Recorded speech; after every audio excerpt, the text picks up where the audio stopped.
সবটাই ঈশ্বরের হাতে। এখন কেমন আছেন ধর্মেন্দ্র, জানালেন হেমা। বুধবার সকালেই হাসপাতাল থেকে বাড়ি ফিরেছেন কিংবদন্তি অভিনেতা ধর্মেন্দ্র। বলিউডের হিম্যান বাড়ি ফেরায় স্বস্তির নিঃশ্বাস ফেলেছেন তার পরিবার থেকে অনুরাগী মহল। ধর্মেন্দ্র বাড়ি ফেরার পর তার স্বাস্থ্য নিয়ে এবার মুখ খুললেন হেমা মালিনী। এদিন ধর্মেন্দ্র কেমন আছেন তা বলতে গিয়ে হেমা বলেন, এটা আমার ও আমাদের পরিবারের জন্য অত্যন্ত কঠিন সময়।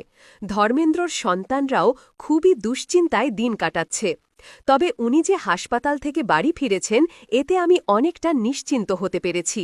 একের পর এক বিনিদ্র রাত কেটেছে আমাদের। এখন তার কাছে পরিবার ও প্রিয়জনদের থাকার প্রয়োজন।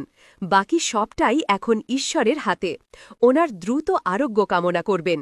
উল্লেখ্য, ১০ নভেম্বর হাসপাতালে ভর্তি হন ধর্মেন্দ্র। তার অসুস্থতার খবরে বিচলিত হয়েছিল বলিউড থেকে আমজনতা। ছড়িয়ে পড়ে তার মৃত্যুর ভুয়ো খবরও, যা শুনে রীতিমতো মন খারাপ হয়েছিল সকলের। পরবর্তীকালে তার পরিবারের তরফে এই খবর ভুয়ো বলে নিশ্চিত করা হয়। বলিউডের হিম্যানকে দেখার জন্য তড়িঘড়ি হাসপাতালে পৌঁছন অনেকেই। অন্যদিকে ধর্মেন্দ্রর মৃত্যুর ভুয়ো খবর ছড়াতেই এক্স হ্যান্ডেলে ক্ষুব্ধ হেমা লেখেন, যা ঘটছে তা ক্ষমার অযোগ্য। দায়িত্বশীল চ্যানেলগুলি কিভাবে একজন ব্যক্তিকে নিয়ে মিথ্যে খবর ছড়াতে পারে, যিনি চিকিৎসায় সাড়া দিচ্ছেন এবং সুস্থ হয়ে উঠছেন? এটা অত্যন্ত অসম্মানজনক এবং দায়িত্বজ্ঞানহীন আচরণ।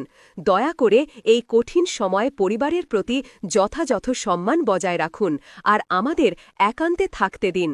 বুধবার তার বাড়ি ফেরার সঙ্গে সঙ্গে চিকিৎসক প্রতীত সমদানি জানিয়েছিলেন যে ধর্মেন্দ্রর অবস্থা স্থিতিশীল।